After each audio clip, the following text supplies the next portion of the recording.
Hey guys, it's Carol. How are ya? I am pretty good.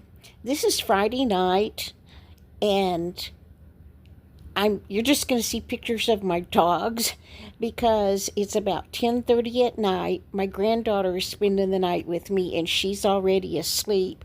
So I'm not going to turn on any lights to film me talking to you. And I'm going to try to talk quiet. I read this really short article about a woman, and because I'm interested in people and I like to read about them, I did some more research on them. And I think she's just a fascinating person. Her name was Judith Love Cohen.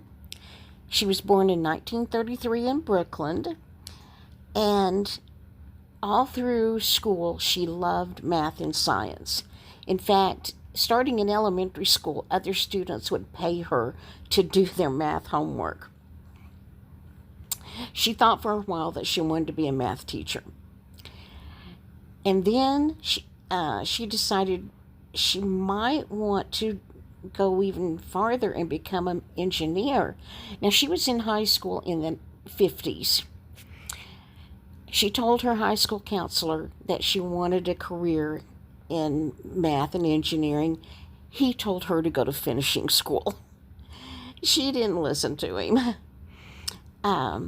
She started college. She received a scholarship to Brooklyn College, and she majored in math. During that time, she also danced.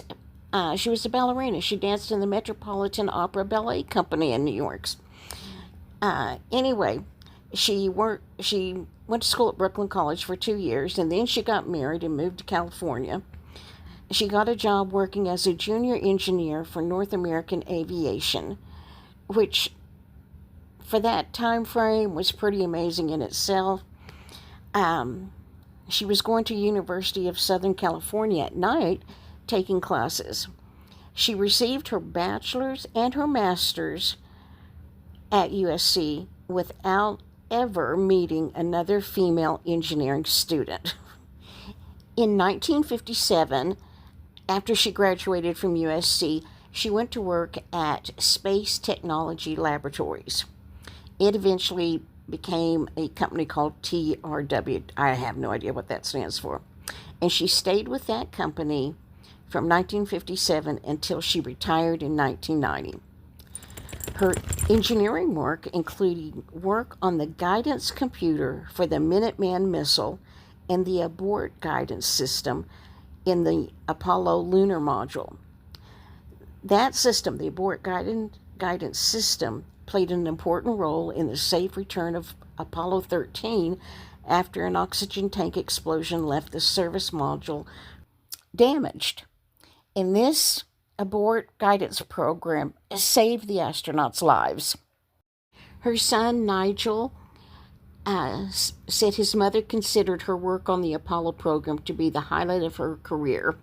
After she retired, she and her current husband founded a publishing company, and she authored books encouraging girls to go into science.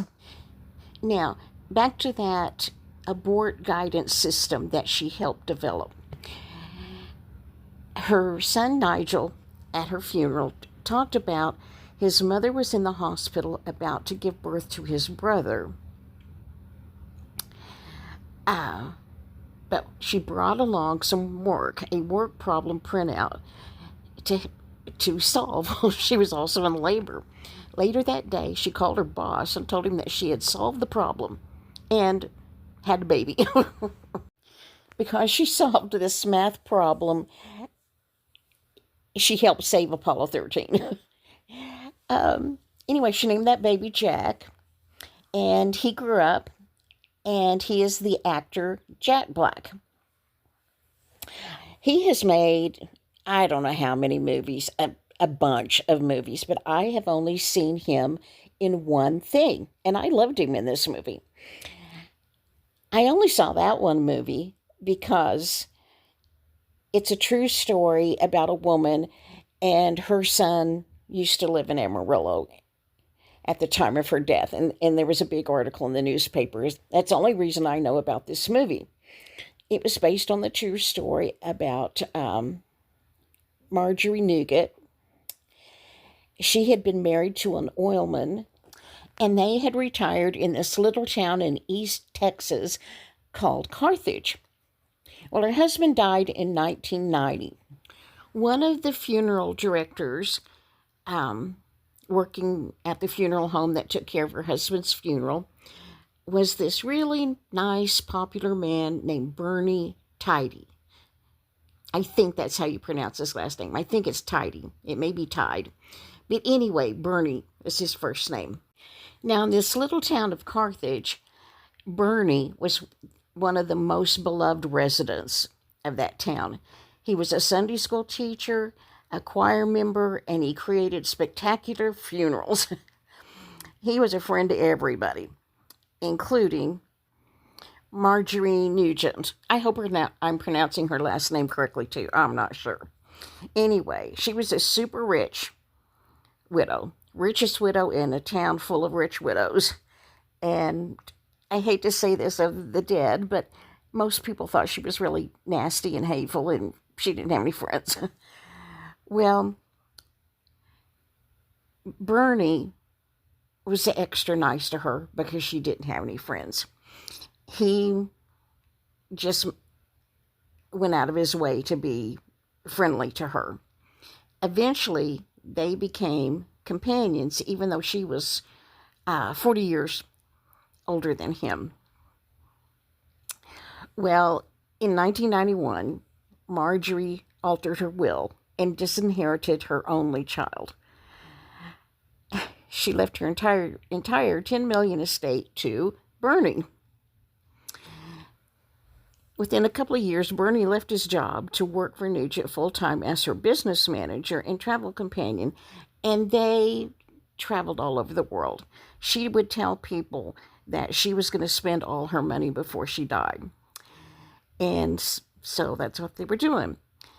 Well, I guess after the new wore off, Bernie realized that she was very controlling and nasty, and he felt like she was abusive to him.